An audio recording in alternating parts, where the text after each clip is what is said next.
Je salue tous les bien-aimés qui sont en ligne, ceux qui nous suivent depuis leur lieu de résidence, depuis leur pays respectif. Nous voulons vous remercier encore pour votre amitié, de vraiment commenter ces messages et d'apporter votre appréciation et vos remarques et toutes ces choses. Nous vous sommes infiniment reconnaissants grâce à vous. Alors, le message est animé, voilà, et je voudrais particulièrement remercier ceux qui me donnent des encouragements et des mots de soutien. Je suis vraiment très reconnaissant à votre égard. Et je vous demande, n'est-ce pas, de liker la vidéo et surtout de la partager massivement. Partagez massivement, partagez la vidéo avec vos amis dans plusieurs groupes, même les groupes que vous ne connaissez pas. Partagez la vidéo partout pour qu'il y ait une large diffusion. Parce que ces messages-là, vous devez comprendre déjà que la manière dont nous orientons, nous axons, n'est-ce pas, ces messages-là, cela n'est pas du grand plaisir. Cela ne fait pas plaisir à ceux qui tiennent les manettes des réseaux sociaux. Donc, vous me comprenez, donc vous avez besoin, vous avez intérêt à partager massivement ces vidéos pour que cela puisse aller loin.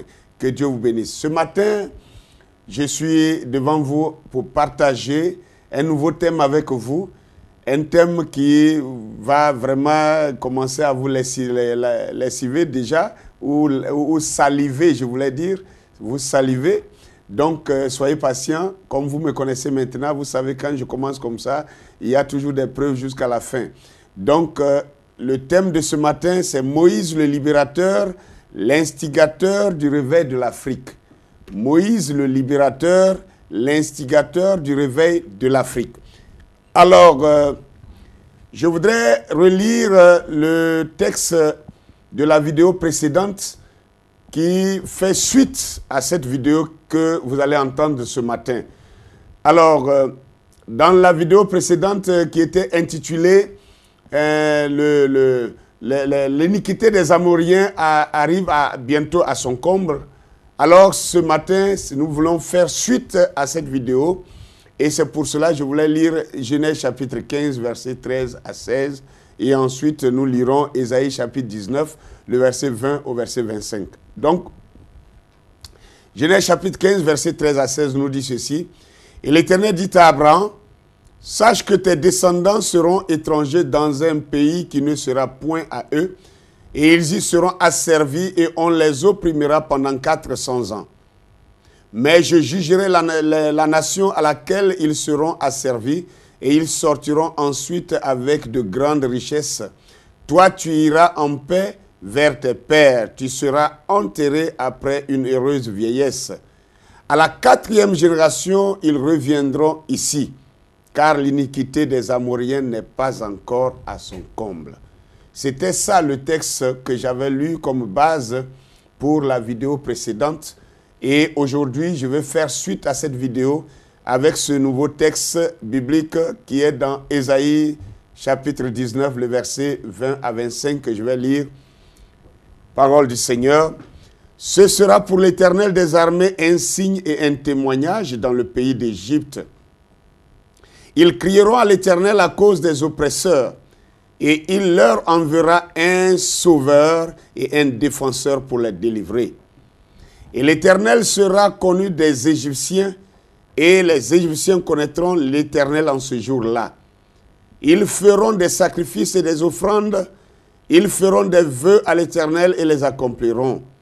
Ainsi l'Éternel frappera les Égyptiens, il les frappera, mais il les guérira. Et ils se convertiront à l'Éternel, qui les exaucera et les guérira. En ce même temps, il y aura une route d'Égypte en Assyrie. Les Assyriens iront en Égypte et les Égyptiens iront en Assyrie. Et les Égyptiens et les Assyriens serviront l'Éternel. En ce même temps, Israël sera lui 3e uni à l'Égypte et à l'Assyrie.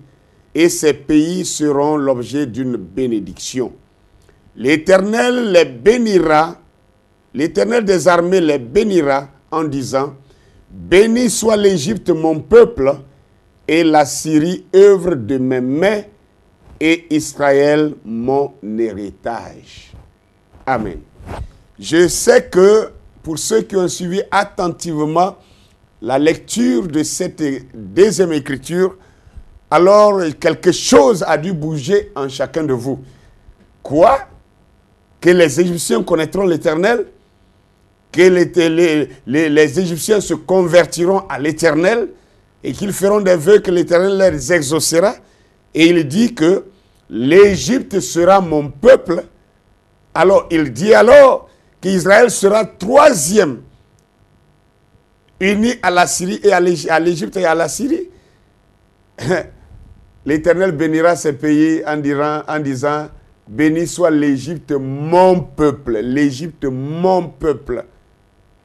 Et la Syrie, œuvre de mes mains, et Israël mon héritage. C'est en ce moment qu'Israël sera relégué au troisième rang et l'Égypte sera en premier rang, au premier rang. Et après l'Égypte sera la Syrie et la Syrie, après la Syrie, mettra Israël. Bien. Regardez bien que nous avons déjà parlé de ce thème sur l'iniquité des Amoriens qui était sur le point d'atteindre son comble. Parce que dans la Genèse chapitre 15 ici, l'Éternel avait dit à Abraham que ses descendants seront asservis dans un pays qui ne sera pas le leur. Ils seront étrangers et ce pays les asservira. Mais il a dit, je jugerai la nation à laquelle ils seront asservis et ils sortiront ensuite avec de grandes richesses. Et il a dit, toi, tu iras en paix vers tes pères, tu seras enterré après une heureuse vieillesse. Et il a dit maintenant, à la 4e génération, ils reviendront ici, car l'iniquité des Amoriens n'est pas encore à son comble. À la 4e génération, ils reviendront ici. Et nous avions parlé dans la vidéo passée, et je vais juste rapidement récapituler, pour dire que nous parlions de la 4e génération. Il y a quelque chose à propos de la 4e génération. Et nous avons pris le monde qui a repris vie après le déluge, et l'humanité a recommencé à peupler la terre à partir d'une seule famille, la famille de Noé. Et quand nous voyons Noé, ses descendants, Noé était la première génération du monde après le déluge. Et après Noé, Noé a engendré des fils, 3 fils. Donc je vais partir, n'est-ce pas, jusqu'à la 4e génération et vous allez voir ce qui s'est passé. Et depuis Noé, qui était la première génération, Noé a engendré Cam, et ce fut avec Cam que, n'est-ce pas, la lumière de l'évangile a commencé à décliner un peu. Et ensuite est venu Couche. Et avec Couche, vraiment, la parole de Dieu a commencé à sombrer en Égypte. Et il restait quelques braises rougeoyantes. Et avec Nemrod, c'était le chaos. Nemrod a été la 4e génération depuis Noé. Donc nous voyons Noé, Cam, Couche et Nimrod. Noé, Cam, Couche et Nimrod. Et avec Nimrod, c'était la catastrophe, c'était la cacophonie spirituelle. C'est là que la confusion est arrivée dans l'humanité. Et cela a produit Babel, ou Babylone aujourd'hui, qui est le lieu de la confusion doctrinale. Bien. Là aussi, dans cette même vidéo, nous avions parlé un peu de Abraham contemporain, d'Abraham spirituel. Parce qu'il y a eu Abraham lui-même, et nous avons connu un Abraham spirituel. Et pour ceux qui ont suivi cette vidéo, savent très bien que ce Abraham spirituel, son nom aussi se termine par Am. Et nous avons fini par conclure qu'il s'agissait du 7e messager du dernier âge, qu'on a appelé William Marion Branham. Un homme au nom terminant par âme et à 7 lettres. Nous avons défini tout ça dans la vidéo précédente. Et nous avons aussi entamé l'esclavage des enfants d'Israël en Égypte qui étaient arrivés, n'est-ce pas, à la fin où Dieu a envoyé Moïse, un homme qui a provoqué la libération du peuple esclavagisé. Et nous avons fait un lien avec le peuple africain, le peuple noir, qui a connu des moments, n'est-ce pas, de douleur depuis 1441, qui fut la date du début de la traite négrière ou le début de l'esclavage du peuple noir. Le début de l'esclavage du peuple noir en 1441 et pratiquement le 27 avril 1848 fut la première déclaration de l'abolition de l'esclavage. Parce qu'il y a eu plusieurs abolitions. Mais la première déclaration, ce fut le 27 avril 1848. Et si vous regardez 1441-1848, cela fait exactement 400 ans.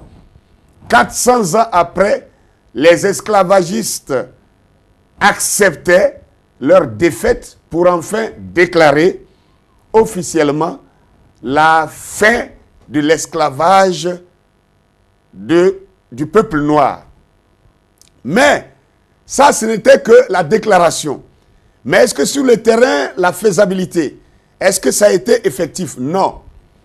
Ça a continué avec la colonisation, ça a continué avec les apartheids et les ségrégations jusqu'en 1948 où il y eut une autre déclaration, cette fois-ci appelée la Déclaration des droits de l'homme. La Déclaration des droits des humains et des peuples. Donc la Déclaration des droits de l'homme en 1948. Et à cette date-là précisément, vous verrez que notre Abraham contemporain, qui est aussi notre Moïse contemporain, notre Moïse, le libérateur qui devait venir faire ce travail de libération, William Marion Branham, il était au début de son ministère où l'ange de l'Éternel est descendu pour le rencontrer. En 1948. Pour ne pas dire en 1946, exactement. Donc, c'était le début du ministère de cet homme-là. Maintenant, malgré que la déclaration des droits de l'homme ont été faites, vous allez voir que le peuple noir a continué à subir malgré tout, toujours des injustices, toujours, n'est-ce pas, ce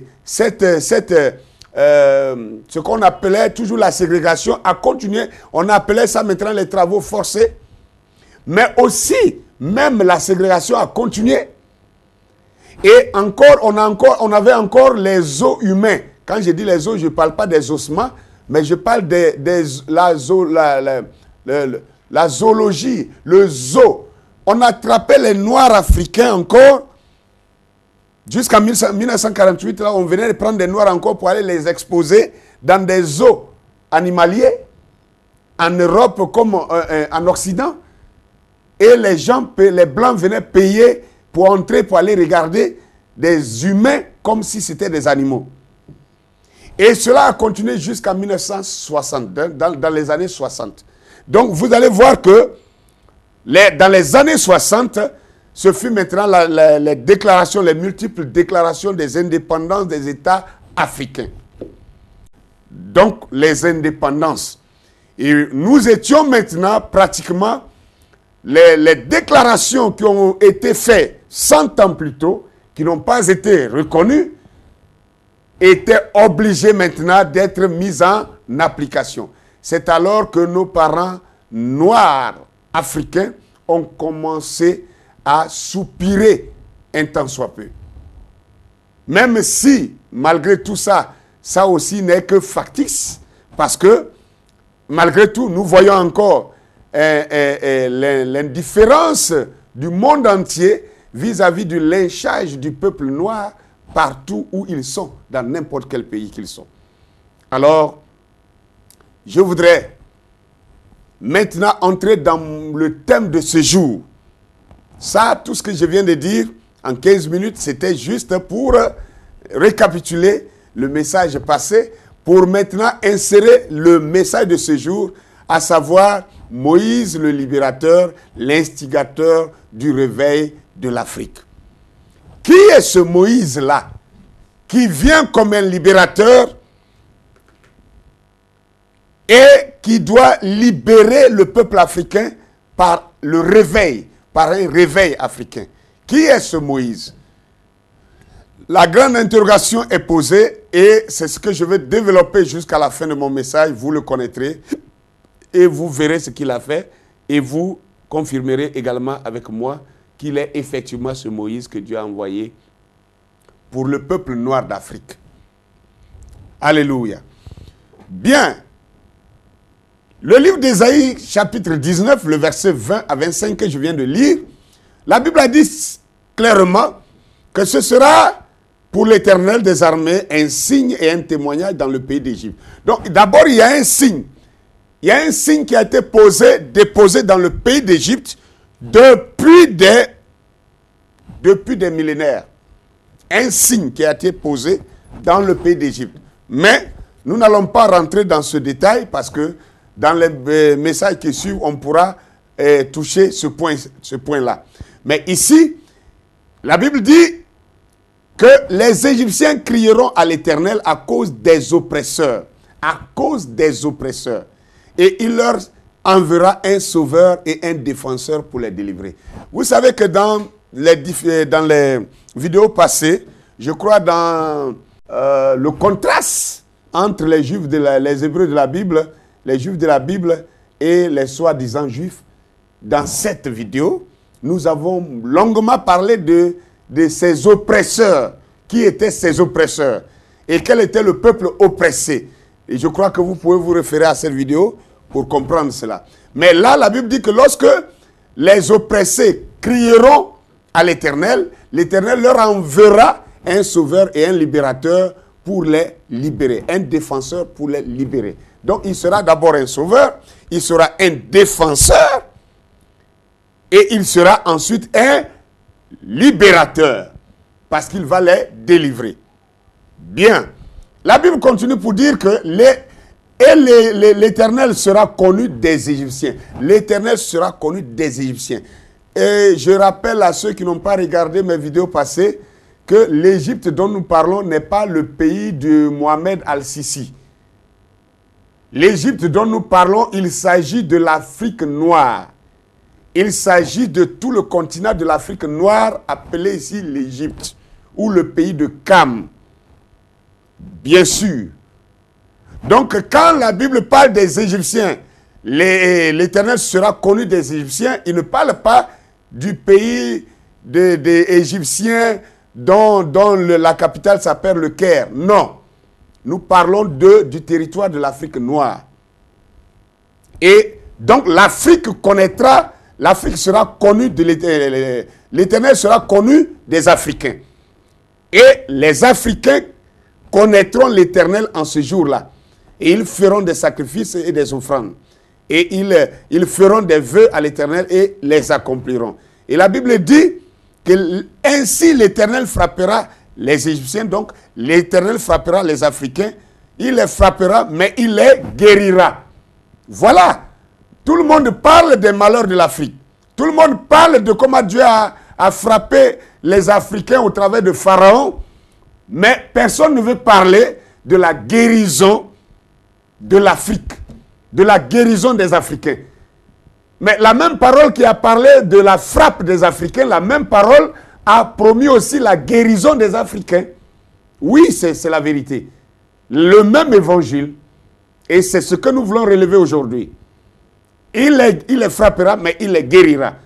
Et ils se convertiront à l'Éternel qui les exaucera et les guérira. Voilà. Ça, ce sont des paroles qui sont dignes d'être dites avec force et vigueur pour que les Africains se relèvent, pour que les Africains, n'est-ce pas, rehaussent la tête et attendent cette grande grâce de la part de Dieu et reçoivent cette grâce de la part de Dieu. Dieu n'a pas promis seulement d'envoyer des oppresseurs contre les Africains, ce qui a été déjà fait, mais il a promis aussi de les libérer. Il a promis aussi de les convertir à l'Éternel. Les convertir à l'Éternel. Pas les convertir au vaudou, mais les convertir à l'Éternel. L'africanisme dont vous parlez, qui serait le vaudouisme, c'est du faux. C'est du faux. Et il dit en ce temps-là, il y aura une route en Assyrie, papa. Et alors il dit, et au verset 24 maintenant, en ce même temps, Israël sera lui troisième. Israël sera lui troisième. Quand on fait le classement, il y a le premier, il y a le deuxième et il y a le troisième. Et Israël sera lui troisième. Troisième par rapport à qui et qui? Et il dit troisième uni à l'Égypte et à la Syrie. Et ces pays seront l'objet d'une bénédiction. L'Éternel des armées les bénira en disant, béni soit l'Égypte, mon peuple. Ah, mais pourquoi les gens ne veulent pas arriver à ce point-là? Pourquoi on veut maudire toujours l'Égypte? Parce que l'Éternel avait maudit Pharaon, l'Éternel a frappé Pharaon, il a frappé les Égyptiens, il les a engloutis dans la mer Rouge. Oui, parce qu'ils avaient fait une faute. Mais après la faute, l'Éternel a promis aussi les relever. L'Éternel a promis aussi les sauver. Et l'Éternel a promis même faire une classification sur toutes les nations. Et dans la classification des nations, l'Afrique sera en tête. Voilà ce qui est digne d'être dit. Voilà ce que les Africains doivent comprendre. L'Afrique sera en tête. L'Afrique va dépasser l'Europe, va dépasser l'Asie, va dépasser les Amériques. Et l'Afrique va dépasser toutes les nations. L'Afrique sera en tête sur le plan de la bénédiction de l'Éternel. Voilà ce que la Bible dit ici. L'Éternel les bénira en disant, béni soit l'Égypte mon peuple, donc béni soit l'Afrique mon peuple, et la Syrie œuvre de mes mains, et Israël mon héritage. Voyez-vous que Israël se relègue au troisième plan. Pour quelles raisons? Nous allons connaître les raisons dans le développement de mon message. Vous allez voir pourquoi. Parce que avant que Israël aussi soit choisi comme peuple de l'Éternel, comme le peuple de Dieu, la parole de Dieu était ailleurs. Je l'ai démontré dans d'autres vidéos. La passation du flambeau des Kamites égyptiens et aux Sémites, abrahamiques. Dans cette vidéo, j'ai démontré comment la parole de Dieu était d'abord dans la main des Égyptiens. Et c'est quand l'Égypte a corrompu la parole de Dieu, c'est alors que Dieu a arraché cette parole pour la confier à un autre peuple qu'il a appelé désormais son peuple, le peuple d'Israël. Et quand Israël a reçu la parole de Dieu, Israël est allé occuper le royaume qui appartenait d'abord à Canaan. Alors Israël était tenu, n'est-ce pas, d'être porteur de ce flambeau qui était la parole de Dieu dans les autres nations, jusqu'à ce que vienne le Messie. Mais quand le Messie est venu, Israël a rejeté le Messie. Dieu a rejeté Israël également. Dieu a tourné dos à Israël pour revenir maintenant vers les nations. Voilà de quoi il est question. Donc, l'Égypte qui avait la parole départ, l'Égypte a passé le flambeau aux Sémites. Et les Sémites sont partis avec la parole de Dieu. Et quand ils se sont corrompus aussi, Dieu leur a enlevé cela. C'est ça la vérité. Ça, c'est l'écriture. Vous savez que l'apôtre Paul l'a dit. Hein? Ce qu'Israël cherche, il ne l'a pas obtenu. Mais l'élection l'a obtenu. L'olivier franc et l'olivier sauvage. Vous pouvez trouver tout cela dans Romains chapitre 8, je crois. Vous pouvez trouver cela là-bas. Et l'apôtre Paul parle longuement là-dessus. Alors, Maintenant, qu'est-ce que nous pouvons trouver? Vous voyez que l'Égypte est le pays de Cam. Et quand on dit le pays de Cam, Cam avait 4 fils. Il avait d'abord Couch, il avait Misraïm, il avait Pout et il avait Canaan comme fils. Et la Bible dit dans Somme chapitre 105, le verset 23, que alors Israël entra en Égypte et Jacob séjourna dans le pays de Cam. Dans le pays de Cam.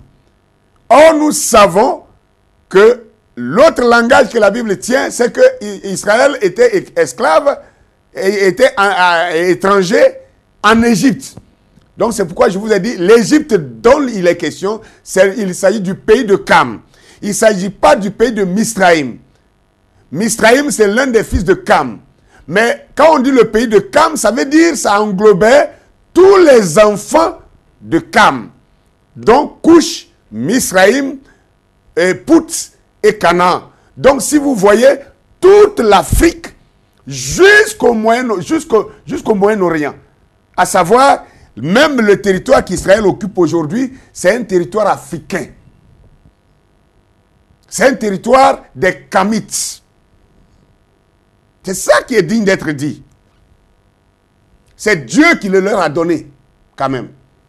Mais il est bon de dire que c'est un territoire africain. Que Dieu soit béni. Alors, maintenant, nous allons voir un peu. Lisons un texte biblique dans Job chapitre 37, le verset 17.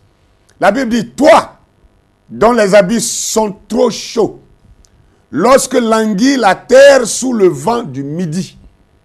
Toi, dont les habits sont trop chauds, lorsque languit la terre sous le vent du midi.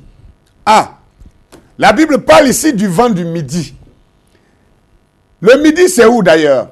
Le midi, tout le monde le sait, que c'est l'Afrique. Le midi, c'est l'Afrique. Et la Bible dit, les vents qui soufflent à partir de l'Afrique sont toujours des vents chauds. Ce ne sont pas des vents froids. C'est des vents toujours chauds. Et quand ce vent souffle quelqu'un, ses vêtements vont se réchauffer. Et vous savez que entre le froid et le chaud, la vie n'est pas dans le froid. La vie est dans le chaud. C'est la vie qui fait la chaleur. Et si vous voulez que j'aille dans les détails, le soleil est ce qui donne la vie à tout ce qui est vivant. C'est-à-dire la verdure, quand vous semez les choses, on parle de la photosynthèse et toutes ces choses-là, c'est les rayons du soleil. C'est le soleil qui donne la vie. C'est le soleil qui fait germer les grains enfouis dans le sol. C'est le soleil qui fait vivre tout ce qui est. Alors la neige est le symbole de la mort. La glace est le symbole de la mort et le soleil est le symbole de la vie. Or le soleil, c'est la chaleur. Or la glace, c'est la froideur. Donc, le vent chaud du midi est un vent qui procure la vie. Bien, nous allons avancer. Donc, nous allons lire, comme je le dis, Luc chapitre 12. Le verset 49 à 55 nous dit quelque chose de très important là-bas. Le Seigneur Jésus lui-même parlait et il a dit que je suis venu jeter un feu sur la terre et qu'ai-je à désirer s'il est déjà allumé? Il est un baptême dont je dois être baptisé et combien il me tarde qu'il me soit accompli. Pensez-vous que je sois venu apporter la paix sur la terre? Il dit non. Vous dis-je, mais la division. Le Père contre le Fils. Le Père contre le Fils, le Fils contre le Père, la mère contre la fille contre la mère, la belle-mère contre la belle-fille contre la belle-mère. Et il dit encore aux foules, quand vous voyez un nuage se lever à l'Occident, vous dites aussitôt, la pluie vient. Et il arrive ainsi. Oh, alléluia. Et il arrive ainsi. Quand vous voyez, n'est-ce pas, le nuage se lever de l'Occident. Et vous savez ce qui va arriver quand un nuage quitte en Occident, vers du côté de l'Occident, en train de venir. Vous savez ce qui va arriver. Alléluia. Maintenant, il dit, vous dites que la pluie vient, et aussitôt, et la pluie vient. Il en est ainsi. Et quand vous voyez souffler le vent du midi, vous dites, il fera chaud. Et cela arrive. Waouh! Quand vous voyez une nuée, un nuage qui se lève à l'Occident, vous dites aussitôt, la pluie vient. Et la pluie arrive ainsi, il arrive ainsi. Mais, oh, qu'est-ce que nous avons pu voir? Oh, les frères du message doivent tressaillir actuellement. Parce qu'un nuage qui vient de l'Occident, la nuée de gloire qui vient de l'Occident, et nous savons qu'il y a eu une grande pluie. Alléluia. La pluie de l'arrière-saison, la pluie de bénédiction, la pluie d'enseignement de la parole de Dieu, la pluie prophétique, la pluie de la parole prophétique de ce jour, la pluie de Malachie 4 est tombée en abondance sur les semences royales d'Abraham. Mais il dit aussi, lorsque vous voyez le vent du midi se lever, vous dites, il fera chaud. Voyez-vous que, toutefois qu'il est question du vent du midi, le vent du midi est lié à la chaleur. Et comme je vous ai déjà défini, la chaleur, c'est la vie. La chaleur. Le vent du midi apporte la chaleur. Et qu'est-ce que Malachie 4 a dit de son message? Il a dit que l'Amérique s'est détournée déjà de son message. Et je vais arriver tout à l'heure sur ces citations. L'Amérique s'est détournée de son message. L'Amérique a rejeté le jour de sa visitation. Il dit, Dieu s'est détourné de l'Amérique et il est allé maintenant vers les nations étrangères. Et il dit, c'est de là que vont venir les missionnaires. Et il a fini par dire, l'Afrique doit envoyer les missionnaires en Amérique. Et il a dit aussi que ces gens-là, et c'est ceux-là qui vont prendre son message et donneront vie à ce message. Ah, je crois bien que vous commencez à saisir. La chaleur, le vent chaud du midi, le vent chaud de l'Afrique, le vent chaud africain donne la vie, même au message. Waouh! Que le nom du Seigneur soit béni. On peut maintenant avancer. Nous allons prendre un message prêché par Malachie 4. El Shaddai, prêché le 16 avril 1959 à la citation 61. Il disait ceci. L'Amérique a péché quand elle a complètement rejeté son jour de grâce. Écrivez cela dans un livre. Vous n'aurez plus jamais un réveil universel en Amérique. Cela est passé depuis environ 3 ans. Il n'y aura plus jamais de réveil. Quelques-uns d'entre vous, jeunes gens, notez ma parole à ce sujet. Il n'y aura plus jamais de réveil national, plus jamais comme celui des jours de Billy Sunday et tout le reste. Vous aurez de petits succès qui vont éclater comme cela jusqu'à ce que Jésus vienne. Mais ce ne sera plus jamais le réveil. Dieu s'en est détourné et est allé vers les nations étrangères. C'est de là que viendront les gens. Alléluia. C'est de là que viendront les gens. Maintenant, je voudrais parler à certaines personnes. Je crois que ces gens-là vont bien comprendre ce que je vais dire. Le prophète que nous disons tous croire, le prophète Malachie 4, lui-même dit ici, pendant qu'il était sur terre, qu'après son ministère de 7e messager de Malachie 4, 5, 6, il n'y aura plus jamais de réveil qui va partir des États-Unis d'Amérique. Plus jamais. Et il a répété plus jamais, plus jamais, plus jamais, plusieurs fois. Il dit, écrivez cela dans un livre. Il dit, vous les jeunes gens, notez ma parole à ce sujet. Il n'y aura plus jamais un réveil national. Plus jamais comme celui des jours de Billy Sunday et tout le reste. Et il dit, vous aurez de petits succès qui vont éclater comme cela. Jusqu'à ce que Jésus vienne. Mais plus jamais ce ne sera un grand réveil qui va partir de l'Amérique. Voilà où certains de nos amis ont failli. Un ministère s'est levé après Malachie 4 et a bâti un bon boulot, un bon travail. Il a fait l'écho de Malachie 4. Et les gens ont voulu le comparer à un messager. C'est là où vous avez failli. Voilà pourquoi, depuis, j'ai crié contre ça. L'homme était un grand homme, mais si nous tenons aux paroles de Malachie 4, ça ne pouvait plus être un réveil universel. Pas du tout. Nous devons prendre l'éclaircissement qu'il a apporté au message pour ajouter à notre foi les 7 honneurs dont la foi pour la grâce de l'enlèvement et nous évoluons avec ça. Et non pas former un groupement, un mouvement, je ne sais pas quoi, un groupuscule pour retrancher les autres, pour exclure les autres. Il n'était pas un messager. Vous comprenez de quoi je parle? En tout cas, ceux qui sont concernés. Donc, le vent du midi est un vent chaud. Et les vents, bibliquement parlant, ont toujours représenté des soulèvements, des révolutions, des contestations, des guerres, des batailles, mais aussi des réveils. Aussi, les vents représentent des réveils. Donc, le vent du midi qui est chaud, c'est un réveil qui doit partir du midi, à partir du message de Malachie 4. Un vent, un réveil.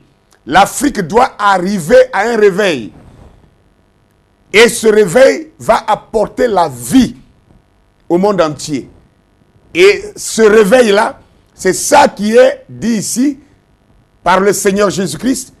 Et dit, quand vous voyez un nuage venir se lever du côté de l'Occident, comme nous avons vu Malachie 4, qui s'est levé du côté de l'Occident, avec la nuée de gloire, nous disons qu'il va pleuvoir la pluie de l'arrière-saison, la pluie d'enseignement, pluie de la prophétie. Tout cela est arrivé sous nos yeux.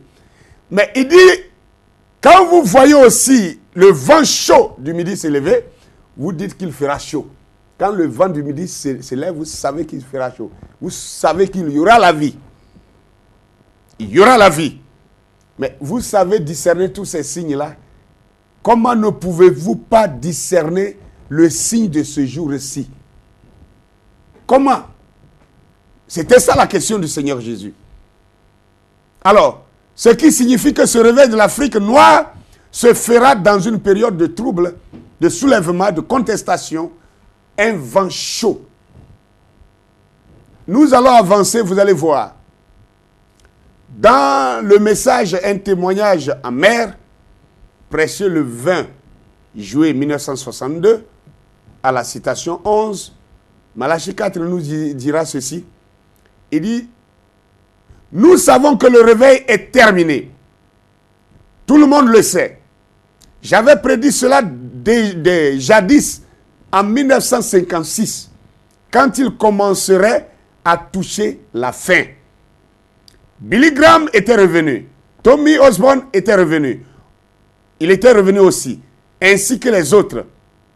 J'ai dit, ça y est, l'Amérique va recevoir cela ou rejeter cela cette année.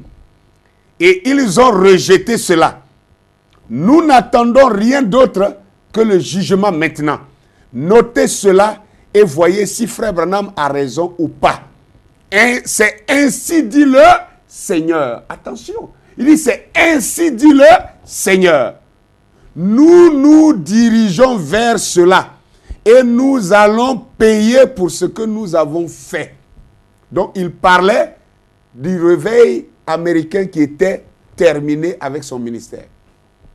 Et qu'après son ministère, il n'y aurait plus de réveil en Amérique. Il dit l'Amérique a rejeté son message.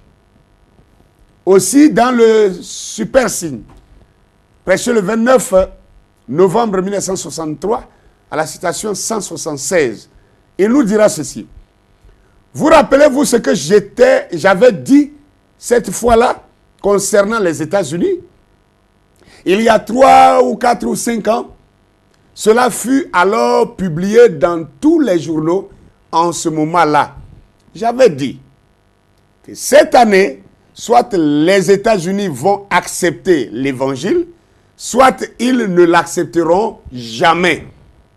Et ils ont dégringolé depuis ce temps-là. Ça veut dire depuis le temps qu'ils ont rejeté l'évangile, ils ont rejeté leur message, alors ils ont commencé à dégringoler depuis ce temps-là. Et il n'y aura plus jamais. Voilà, il répète, ça fait la troisième citation que je vous donne. Il dit, et il n'y aura plus jamais un grand réveil en Amérique. Plus jamais comme cela. Plus jamais. Si vous croyez que je suis un prophète, rappelez-vous que c'est la parole du Seigneur. Observez bien et voyez si cela n'est pas en train de mourir. Les églises sont en train de mourir. Elles dépérissent.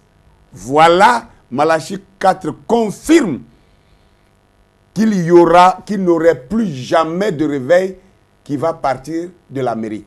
Donc, mes frères, vous qui encore tournez vos regards vers les États-Unis, vous qui tournez vos regards vers Jeffersonville, nous sommes reconnaissants à la ville de Jeffersonville parce que c'est de là qu'est venu le prophète du temps de la fin. Nous sommes reconnaissants, mais nous avons déjà reçu le message. Nous n'avons plus rien à regarder à Jeffersonville. Ceux qui regardent du côté de New York, ils ont tort. Nous n'avons plus rien à regarder du côté de New York parce que le prophète a dit qu'après son ministère, il n'y aura plus jamais de réveil qui parte de l'Amérique. New York a joué son rôle, c'est passé. Vous, mes frères, qui tournez vos regards vers je ne sais quoi, vers Londres, vous avez vraiment doublement, triplement, quadruplement tort. Parce qu'il n'y a plus rien qui puisse venir du côté de l'Occident. Le réveil est en Afrique. Le réveil part de l'Afrique. L'écriture, la Bible le dit, le message le dit, et nous le croyons. Vous qui tournez vos regards ailleurs, vous êtes, bon, je n'irai pas jusqu'à dire perdu, mais vous avez tort. Parce que vous pouvez vous repentir encore. Vous pouvez revenir en arrière. Regardez un peu. Si nous prenons Actes chapitre 13, que je vais lire pour vous, pour étayer quelque chose. Là-bas, l'apôtre Paul disait quelque chose de très important. Acte 13, verset 46, Paul disait ceci. Paul et Barnabas leur dirent avec assurance, c'est à vous premièrement que la parole de Dieu devait être annoncée. Mais puisque vous la repoussez et que vous vous jugez vous-même indigne de la vie éternelle, voici, nous nous tournons vers les païens. Ah, voici, nous nous tournons vers les païens. Ça veut dire que l'évangile, comme je vous l'ai dit tantôt plus haut là-bas, que quand Dieu a fini de traiter avec l'Égypte, il a confié la parole de Dieu à un peuple, le peuple d'Israël, les Sémites. Et le peuple d'Israël était devenu le peuple de Dieu. Parce qu'ils avaient la parole. Et tous les peuples devaient se référer à eux pour la parole de Dieu. Car le Seigneur Jésus-Christ, quand il est venu en tant que Messie, il a dit, le salut vient des Juifs. Pour cela, tous les peuples devaient se tourner vers les Juifs pour avoir le salut. Mais quand le Messie lui-même est venu avec le salut, étant lui-même le salut, et qu'ils ont rejeté le Messie, l'apôtre Paul, qui était le porteur du flambeau de ce jour, qui était un messager juif, censé être en train de prêcher aux Juifs, il est allé pour prêcher aux Juifs, et les Juifs l'ont rejeté. Et il a dit ceci en prophétie, que c'est à vous premièrement que cet évangile a été envoyé. Mais puisque vous la rejetez et que vous vous jugez vous-même indigne de la vie éternelle, il dit, nous nous tournons maintenant vers les païens. N'est-ce pas la même chose que William Branham a dit ici là? N'est-ce pas la même chose que William Branham, le messager du temps de la fin, le 7e messager du 7e âge de l'Église, n'est-ce pas ce qu'il vient de dire à ses frères les Américains? Que l'Amérique avait le choix, soit de recevoir son message, soit de le rejeter. Et l'Amérique a choisi de rejeter son message. Comme ils ont rejeté le message, il a dit maintenant, voici, Dieu se détourne de l'Amérique pour aller vers les nations étrangères. Exactement comme l'apôtre Paul l'a fait et l'a dit ici, que les Juifs qui étaient privilégiés au message de l'Évangile, quand ils l'ont rejeté, Dieu ne pouvait pas rester là à poursuivre des gens qui ne voulaient pas de lui. Donc Dieu s'est détourné et il s'est orienté vers les nations. C'est en cela que nous, l'Évangile nous est revenu encore. L'Évangile est revenu. Et maintenant, nous prenons une autre déclaration de William Branham, le messager du temps de la fin. Dans son message, le ministère expliqué, prêché le 11 juillet 1950, à la citation 9, il dit ceci. Je lui ai dit que les gens ne me croiraient pas. C'est-à-dire quand il recevait son appel de la part de Dieu, quand l'ange est venu vers lui, pour lui confier le ministère qu'il avait à exercer sur la terre en tant que prophète de Dieu, selon Malachie 4, 5, 6, selon Apocalypse 10, 1 à 7, et selon Luc 17, 30. Alors, l'ange lui parlait, et lui, il a répondu à l'ange pour dire que, ah, tu m'envoies, mais les gens ne me croiront pas. Et l'ange a dit, il te sera donné des signes, comme il en a été donné au prophète Moïse. De même qu'il a été donné 2 signes à Moïse pour qu'il prouve aux hommes que Dieu l'avait envoyé, les libérer, a-t-il dit, de même, il me serait donné 2 signes. L'un d'eux arriverait immédiatement et l'autre arriverait si j'étais sincère. Ah, donc quand j'ai dit Moïse, le libérateur, l'instigateur du réveil de l'Afrique, je ne parlais pas au Moïse d'il y a 4000 ans. Je parlais plutôt d'un Moïse contemporain que vous venez de découvrir maintenant. William Branham, en tant que messager du temps de la fin, il a été envoyé en tant que prophète. Et il a eu 3 ministères, il a manifesté 3 ministères, il a joué 3 rôles dans son ministère de prophète. Il a joué premièrement le rôle de Moïse, puisqu'il avait aussi reçu 2 signes. William Branham attrapait les mains des gens au départ pour détecter leur maladie et il priait pour eux. Et le deuxième signe, c'est que William Branham est passé au 2e pôle où il pouvait discerner les pensées des gens dans leur cœur. Et le 3e, et ça là, discerner le cœur des gens, ça c'était le ministère d'Élie, Élie le prophète. Donc il a joué le rôle de Moïse, il a joué le rôle d'Élie le prophète. Et la dernière chose qu'il a faite, le dernier ministère qu'il a manifesté, c'était l'ouverture de la parole. C'était le 3e pôle. Ça, c'était le ministère du Seigneur Jésus-Christ lui-même. Et voilà ce qui a fait que certains croyants l'ont assimilé au Seigneur lui-même. Mais il n'avait pas totalement tort, puisque c'était le Seigneur qui s'était voilé dans l'homme. Mais il n'était pas le Seigneur qu'on devait adorer. Voilà, il était porteur de la parole du Seigneur. Nous pouvons voir maintenant, dans Dieu dévoilé, le Dieu de cet âge mauvais. Sermon prêché le 1er août 1965, à la citation 133, il dira ceci, remarquez, mais Dieu attend que l'iniquité de ces Amoriens modernes soit à son comble. Ne vous en faites pas. Il aura son Moïse prêt à ce moment-là. Un de ces jours, il y aura un exode vers la terre promise. Il y aura un Moïse qui viendra pour appeler les gens à sortir, pour ramener la foi des enfants à la foi des pères. Oh, alléluia. Pour ceux qui croient le message doivent déjà tressaillir et se réjouir. Voilà un Moïse qui est en train de parler. Et il dit que Dieu attend que l'iniquité des Amoriens modernes arrive à son comble.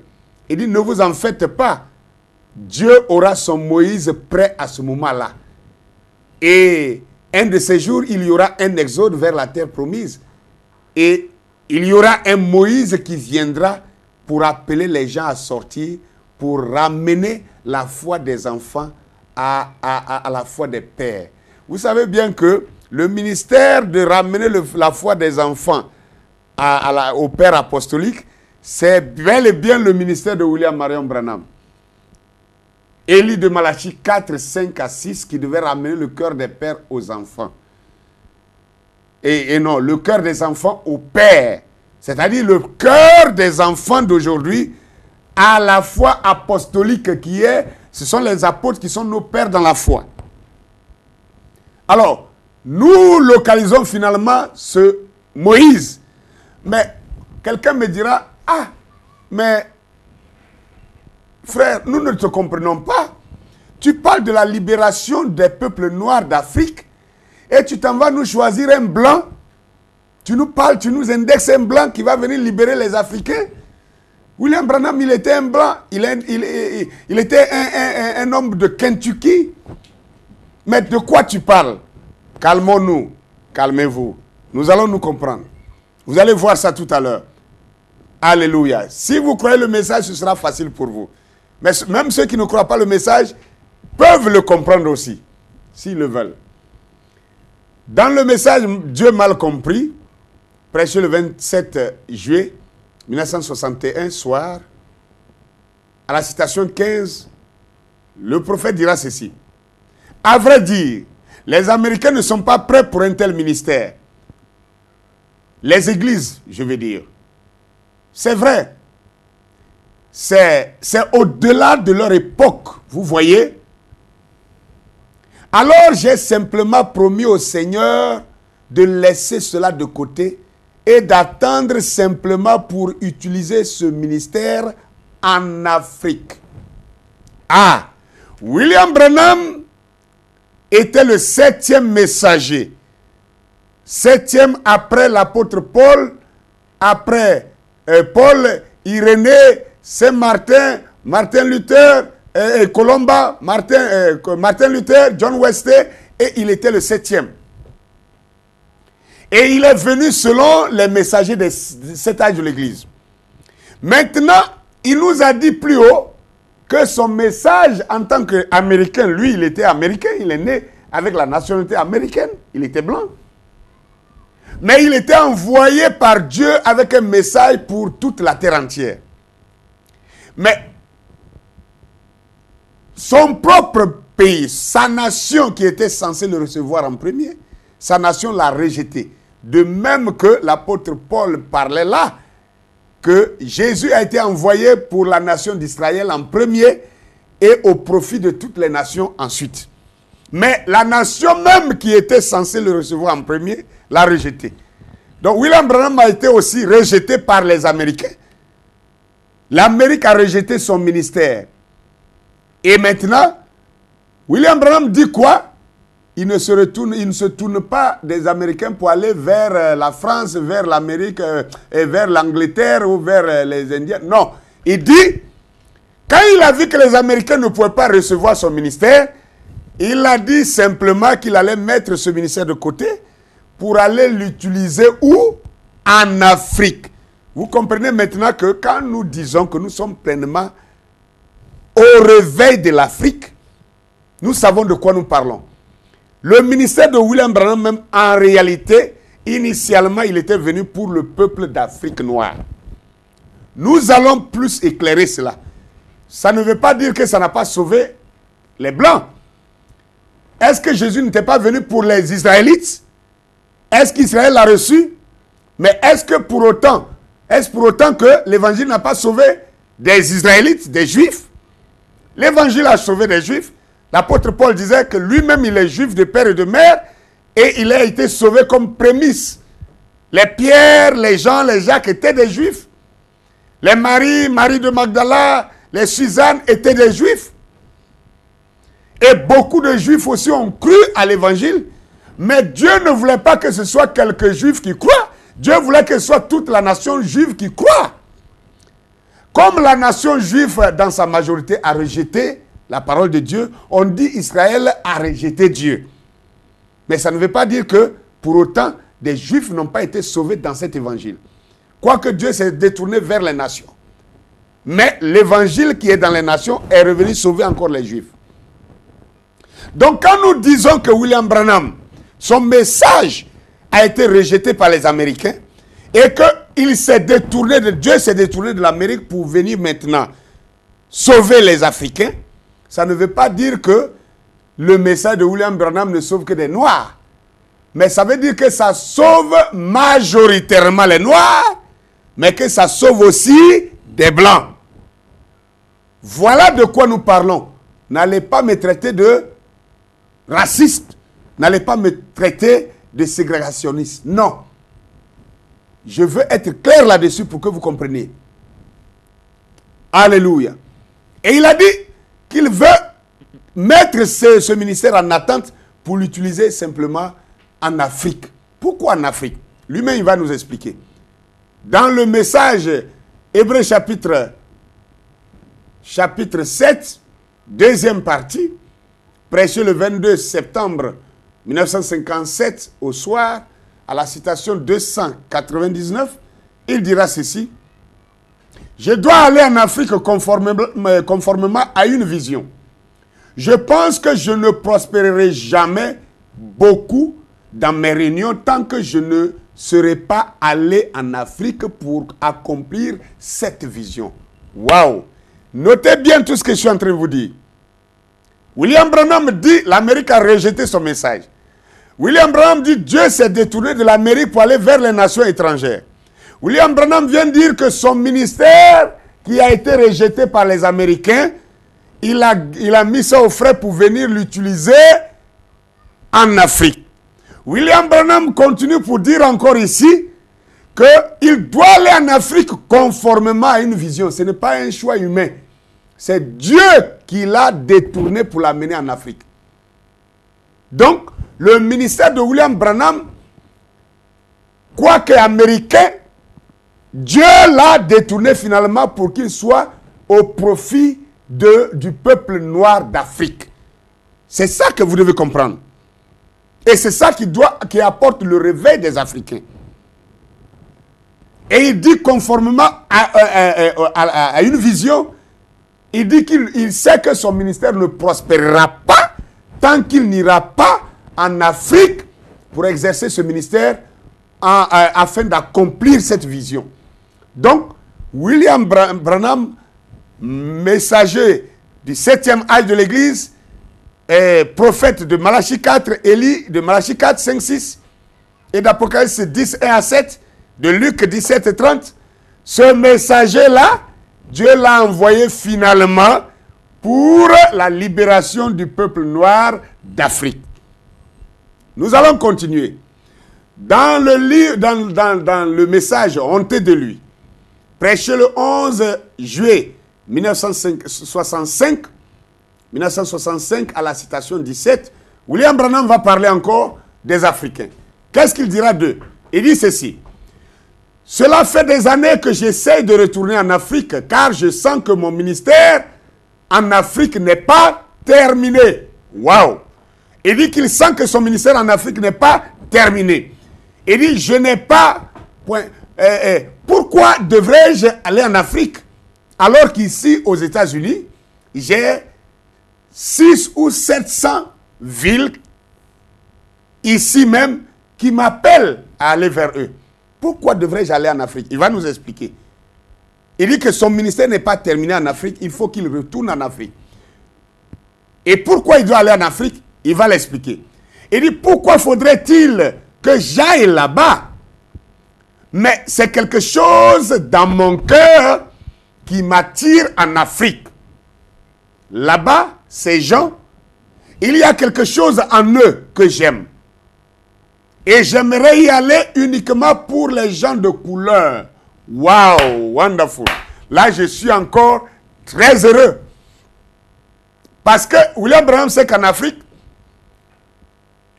il y a aussi des Blancs. L'Afrique noire est peuplée des Arabes. L'Égypte, la Turquie, la Tunisie, la Libye, le Maroc, l'Algérie, tous ces pays-là sont des pays africains, mais blancs. Mais il précise qu'il vient en Afrique parce qu'il aime les gens de couleur. Donc l'Afrique noire, les Kamites. Yes. Alléluia. Et il dit, je vais aller vers mes amis de couleur. Et vous savez que quand il parle comme ça, ce n'est plus l'homme qui parle, c'est Dieu dans son prophète qui est en train de dire à toi, Africain noir, Dieu dit qu'il t'aime. Dieu dit Dieu t'appelle son ami. Waouh! Il dit, je vais aller vers mes amis de couleur. C'est là que le Seigneur m'a appelé. Donc, finalement, conclusion, William Branham dit que son ministère de Malachie 4, là, il a été appelé comme prophète de Malachie 4 pour qui? Pour les Africains. Il dit, c'est là que le Seigneur m'a appelé. Ces gens sont donc dans le besoin. Beaucoup parmi ces gens. Les Blancs peuvent avoir des médecins et tout. Mais ces pauvres nègres qui vivent là-bas sont à moitié rongés. Je pense que ce sont eux. On dirait qu'ils recevront cela. Ce sont eux, il confirme maintenant, ce sont eux qui recevront cela. Il y a quelque chose à ce sujet. Waouh! Donc William Branham finit par nous dire, les Américains, au milieu desquels il est né, et que Dieu l'a choisi comme prophète, les Américains ont rejeté son ministère, et maintenant, Dieu l'a orienté vers un peuple dont il va être le libérateur et le défenseur, et il dit que ces gens-là, eux, ils recevront son ministère. Vous avez bien compris maintenant.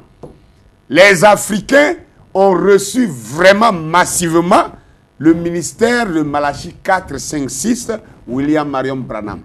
De tous les pays du monde entier, il n'existe nulle part où le message de ce prophète ait jamais été reçu comme en Afrique.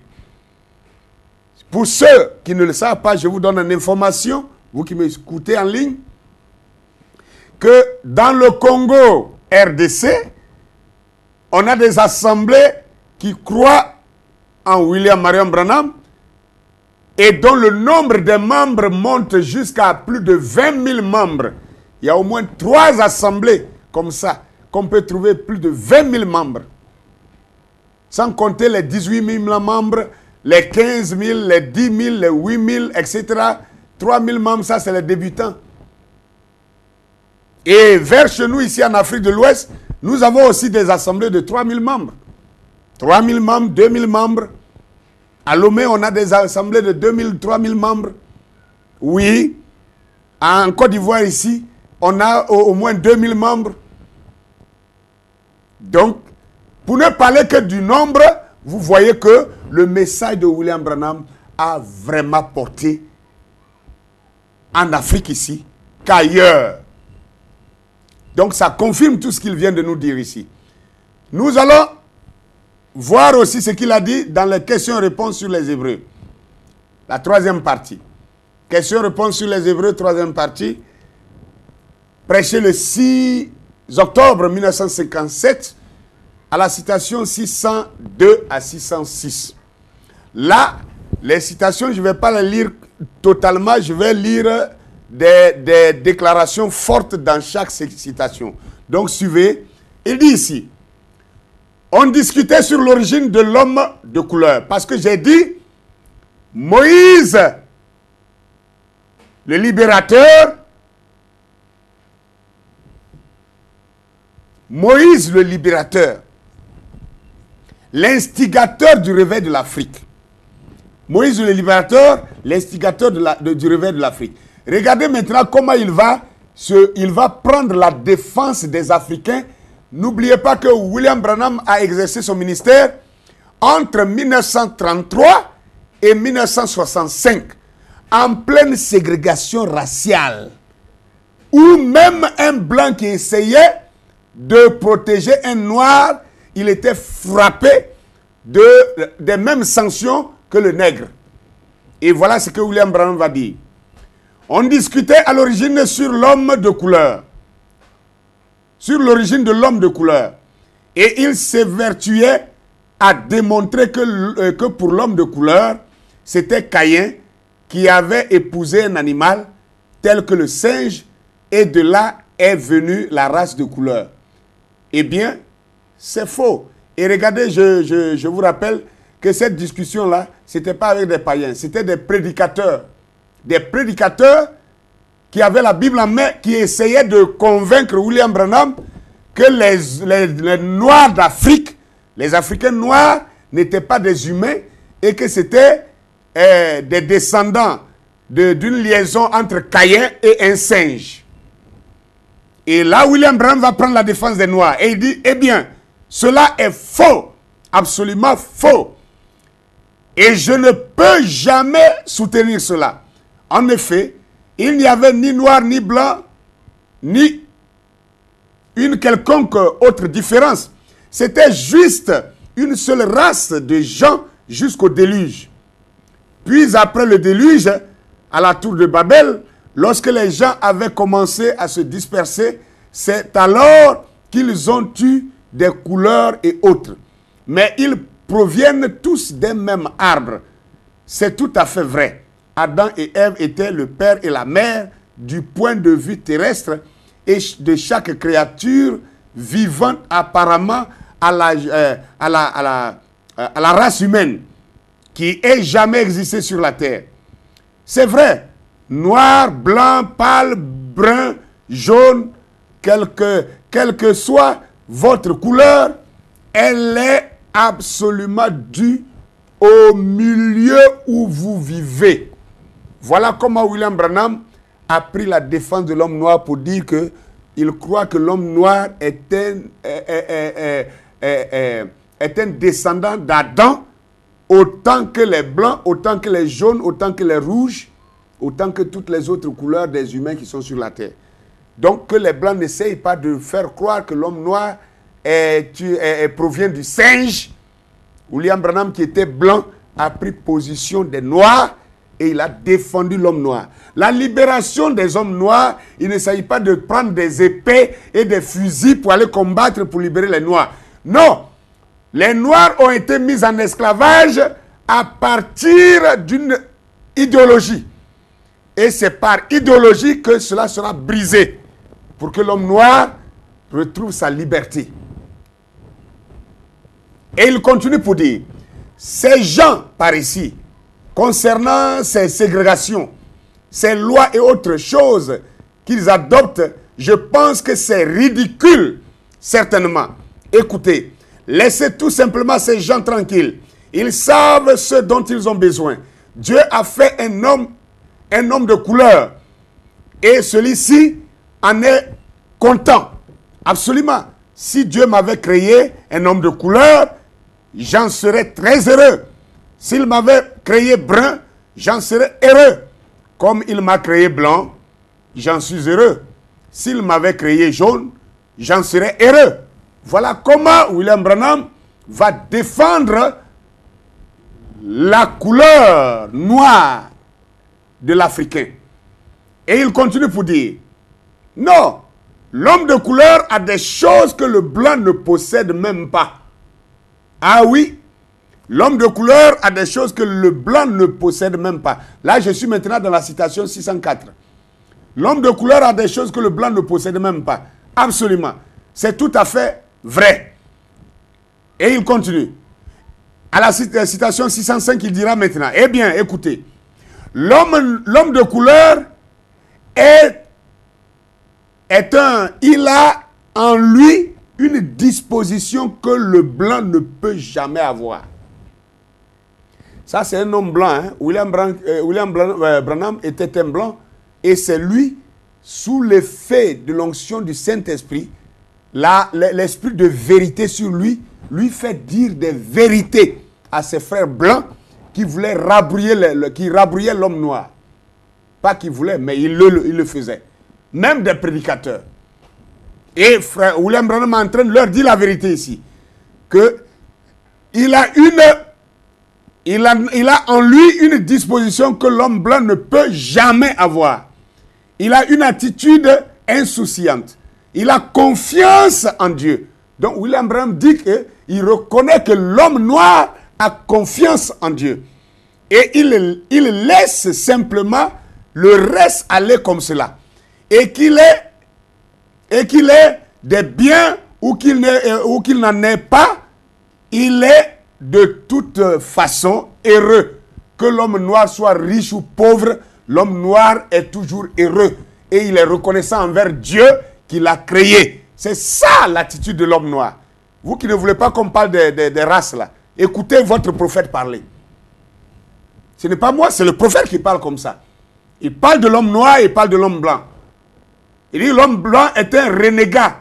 C'est le plus grand meurtrier de toute la terre. Mais quand il parle de l'homme noir, il dit l'homme noir a confiance en Dieu et il laisse tout aller tout simplement comme cela. Et qu'il y ait des biens ou qu'il n'y ait pas de biens, il est de toute façon heureux.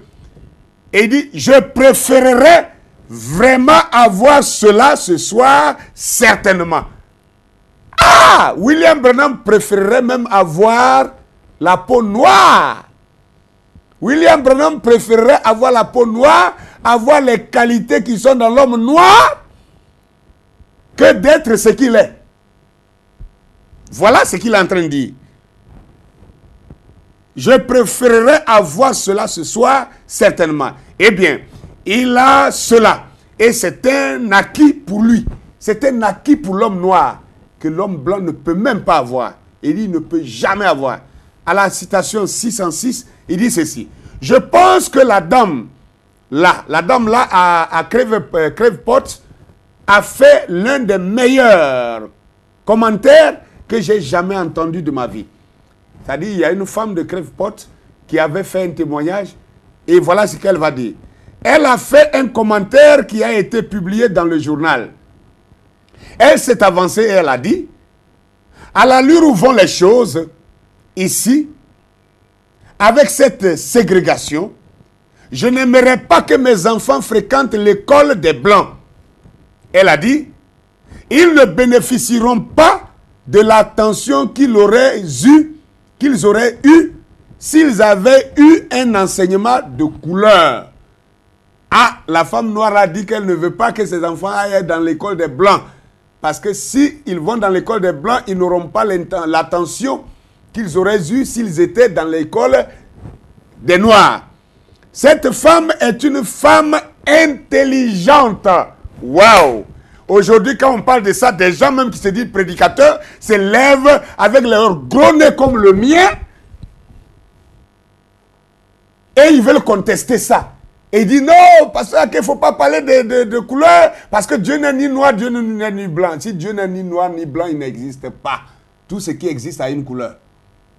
Taisez-vous. Quand on ne sait pas où c'était, et quand celui qui sait vous parle, vous écoutez. C'est ça la vérité. On est trop orgueilleux. Et on ne veut même pas reconnaître ce que Dieu fait dans l'autre. Et il dit, William Branham dit que cette femme a bien dit. Et elle était une femme intelligente. Elle savait de quoi elle parlait. Ils reçoivent une meilleure instruction. Donc William Branham dit que les Noirs reçoivent une meilleure instruction que les Blancs. Ça dit, il ne parle pas de l'école maintenant, il parle de l'instruction. Selon comment on appelle ça, la culture. Selon les cultures, le noir a une meilleure culture que celui du blanc. C'est tout à fait vrai. Ça, c'est William Branham qui continue. Et vous pouvez voir dans le lieu de l'adoration, le seul lieu d'adoration auquel Dieu a pourvu, prêché le 28 novembre 1965, matin, à la citation 91, William Branham va revenir encore à la charge. Il dira ceci. Il dit alors qu'il parle maintenant de l'âge pentecôtiste. Il dit, il va parler d'un homme qui a amené le réveil pentecôtiste. Qu'aujourd'hui, personne ne veut parler de lui. Personne ne mentionne son nom. Mais William va mentionner son nom. Et vous allez savoir pourquoi les Blancs ne veulent pas parler de lui. William Branham va parler de lui. Il dit, il était borgne, un frère de couleur. Donc, cet homme était d'abord borgne. Et il était aussi un homme de couleur, donc il était noir. Il était borgne, un frère de couleur qui a en réalité commencé le message pentecôtiste en Californie sur la vieille rue Azusa. Ah, si vous voulez comprendre, cet homme s'appelait William Seymour. Il s'appelait William Seymour. Et il était un noir. Et il avait un œil cassé. Donc il était borgne. Et William Branham, le prophète, va dire que c'est cet homme-là qui a commencé l'âge pentecôtiste. Et il dit, on s'est ri de lui. Et parce qu'il était un nègre. Oui, on s'est ri de lui parce qu'il était un nègre. On s'est moqué de lui. Mais il a apporté le message pour cet âge. William Branham est le seul prédicateur blanc qui reconnaît que William Seymour était le messager de l'âge pentecôtiste. Oui. Et il dit, ce n'était qu'un petit homme qui pouvait à peine écrire son propre nom, mais le Seigneur lui avait révélé que c'était l'âge de la restauration des dons, et ceux-ci sont venus. Peu importe ce qu'on dit, ce qu'on a dit, ils sont venus. Et tout le monde est entré dans cette atmosphère et a vu qu'il s'agissait bien de cet âge. Et tout le monde a vu Dieu confirmer que ces gens pouvaient parler en langue. Et ainsi de suite. Et cela est arrivé. Voilà. Maintenant, je voudrais vous poser une question. Quand vous entrez dans les librairies chrétiennes, est-ce que vous trouvez vraiment un livre qui parle de William Seymour? Sinon que rarement. On veut nous parler de Bosworth, on veut nous parler de George Whitefield, on veut nous parler de tous ces gens-là, mais personne ne veut parler de William Seymour. Pourquoi? Parce qu'il était noir. Mais pourquoi? Pourquoi vous voulez discriminer l'homme à cause de sa couleur? Même des gens qui se veulent des hommes de Dieu. Personne ne veut parler de lui. Mais William Branham, le libérateur de l'homme noir, oui, le messager du temps de la fin, il était là comme Moïse, le libérateur, l'instigateur du réveil de l'Afrique. Et il a relevé ce fait-là, cette injustice-là. Il a relevé ça. Et il a déterré le nom de ce vieux nègre qui a été à l'origine de l'âge pentecôtiste. Qu'il fût borgne, qu'il fût noir, William Branham s'en fichait pas mal de cela. Il fallait dire la vérité, parce que quand on a le Saint-Esprit, on dit la vérité, même si ça saigne. Alors, dans le troisième exode, citation 63, 64 et 65. Je vais commencer à la fin de la citation 63. William Branham disait qu'un jour, un noir est passé sur les ondes et il était en train de dénoncer les injustices que les blancs font aux noirs. Et quand il parlait, il a essayé de mentionner ou il a essayé de citer certaines choses, certains faits pour étayer ses dires. Et la Bible dit, et William Branham dit ici, et ces gens-là ont tout simplement fait ah. Ils ont essayé, ils ont fait ah, et ils ont étouffé sa voix. Je lis, hein, je suis en train de lire. Ils ont fait ah, et ils ont étouffé sa voix. Voilà, voyez, une fausse inspiration. Ces gens étaient des esclaves. Ce sont mes frères et mes sœurs. Waouh! Là où les autres blancs voyaient les noirs comme les esclaves, William Branham les voyait comme ses frères et ses sœurs. Cela ne vous rappelle-t-il pas Moïse en Égypte? Là où les Égyptiens voyaient les Hébreux comme des esclaves, Moïse les voyait comme ses frères et ses sœurs. William Branham les voyait comme ses frères et ses sœurs. Et il a dit, s'ils étaient des esclaves, je dirais, allons tout simplement nous joindre à eux pour descendre dans la rue et protester contre cette chose-là. Alléluia. Ils ne sont pas des esclaves. Ce sont des citoyens qui ont les mêmes droits que n'importe qui d'autre. Voilà comment William Branham défendait les hommes noirs dans les âges de ségrégation sévissants. Et il dit, il était prêt à descendre dans les rues. Et il continue pour dire, les hommes et les femmes ont les droits respectifs. Nos frères de couleur, nos frères japonais, les jaunes, les blancs, les noirs, qui qu'ils soient, il n'y a pas de différence à cause de la couleur pour notre Dieu. Nous venons tous d'un seul homme, Adam. Mais si Dieu nous a séparés et a rendu nos couleurs différentes, restons ainsi. Si j'étais un jaune, je voudrais bien rester un japonais ou un chinois. Si j'étais un homme de couleur, je voudrais rester ainsi. Dieu m'a créé ainsi. Et à la citation 65, il dira maintenant, franchement, la race noire a beaucoup plus de qualité que la race blanche devrait avoir. Waouh! La race noire a beaucoup plus de qualité que la race blanche devrait avoir. Devrait avoir. Ça, c'est William Branham qui parle comme ça. Devrait avoir. Et il dit, ils ne se font pas de soucis. Ils sont plus spirituels. Ah! Le prophète que tu dis que tu crois là. Toi qui dis que Dieu ne parle pas des... Frère Branham ne parle pas des races. Tu dis quoi? Tu ne connais pas le message ou bien il n'a jamais dit ça. Il dit la race noire est plus spirituelle que la race blanche. Ils ont 1000 qualités que l'homme blanc ne peut même pas avoir. Dieu les a ainsi créés. Waouh! La race noire a plus de 1000 qualités que la race blanche ne peut même pas avoir. C'est pourquoi plus haut il a dit devrait. Elle devrait avoir, mais elle ne l'a pas. Et alors, il ne peut même pas avoir, car Dieu les a ainsi créés. Alors, ceci n'est pas du racisme, c'est la parole de Dieu. C'est un prophète qui a parlé et je le répète. Juste pour te montrer ton âge, pour te montrer l'âge dans lequel tu es, dans quelle saison tu es. Nous sommes en plein dans le réveil de l'Afrique. L'Afrique est réveillée maintenant. L'Afrique est en marche maintenant pour l'évangile, pour la foi en Christ. Dans le message, l'expectative prêché le 5 avril 1950, à la citation 46 à 47, William Branham va dire ceci encore. Il était dans une réunion, il était dans une convention, il était dans une campagne où il a prêché, il a prié pour les gens.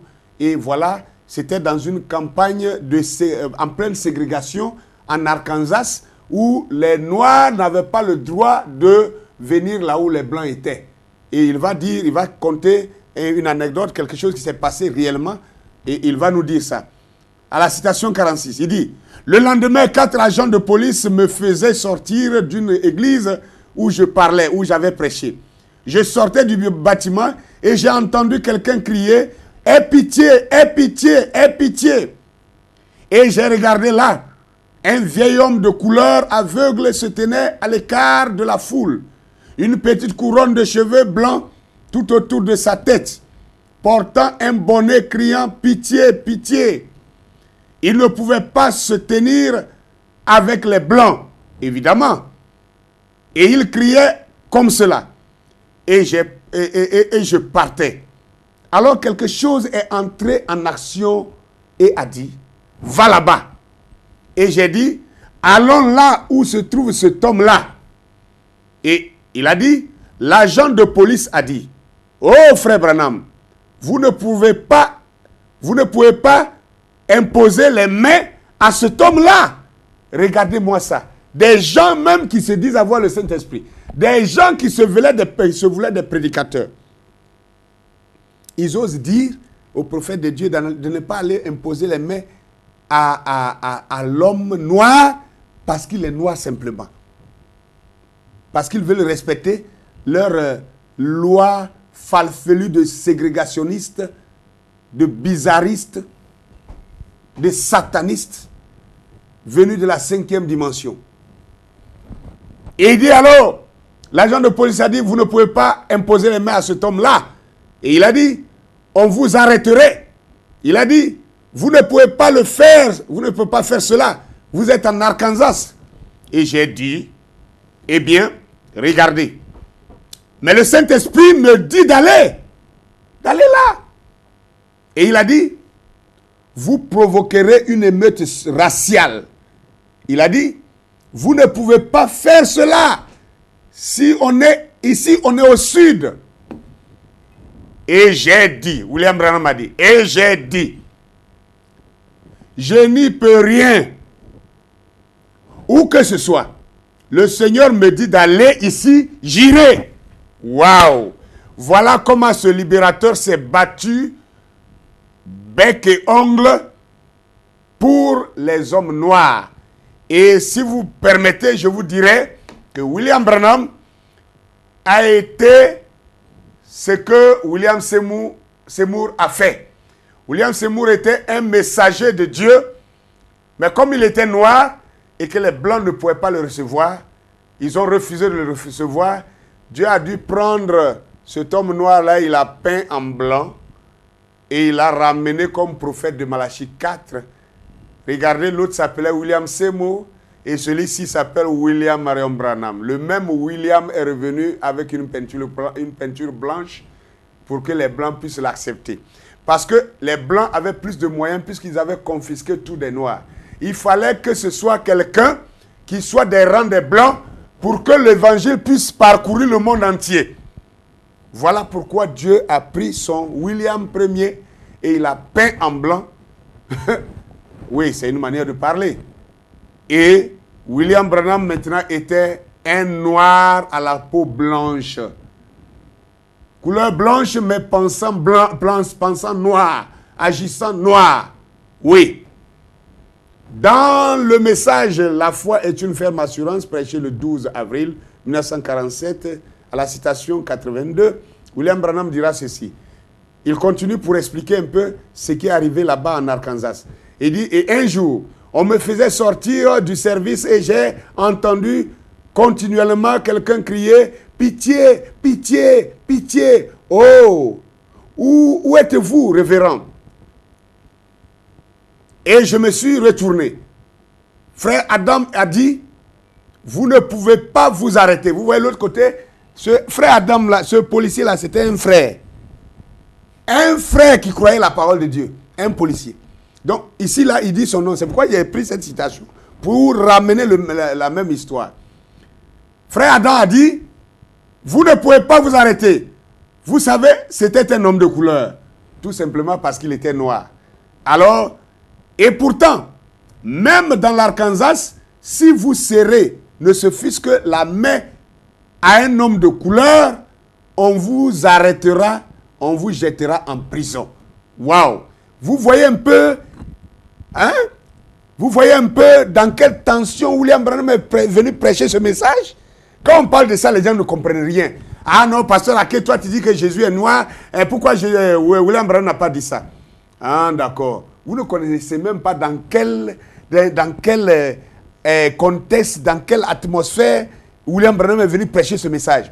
Il y avait des choses qu'il ne pouvait pas dire ouvertement. Mais il a déjà dit ça de façon contournée quand il a dit que tous les Hébreux de Dieu sont noirs. Si les Hébreux de Dieu sont noirs et que Jésus était un Hébreu, alors donc Jésus était noir. Vous voulez qu'il dise ça comment? Regardez le contexte dans lequel il prêchait le message. Et il dit, si tu essaies ici, on te jettera en prison. Et voilà donc, ils ont une loi comme cela là-bas. Et vous pouvez lui parler, mais ne le touchez pas. Eh bien, ça, ce n'est pas juste. William Branham dit, cette loi-là, elle n'est pas juste. Cette loi ségrégationniste n'est pas juste. Et il dit, non. C'est un humain comme vous et moi, ou n'importe qui d'autre. C'est tout à fait vrai.